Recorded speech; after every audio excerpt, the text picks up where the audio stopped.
All right, Gulfstream is on the runway, turned around. Here we go, ladies and gentlemen. Let's listen to the sound of a modern biz jet.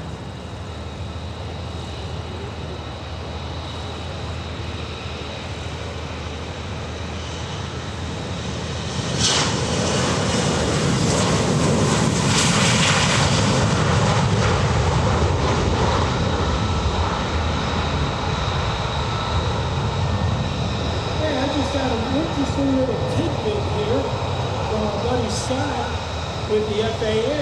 The engines that are on that airplane, they're going to be the ones used to retrofit the new engines onto the B-52s. Well, that thing's going to be a rocket ship when they put 8 of them on. Woo-hoo.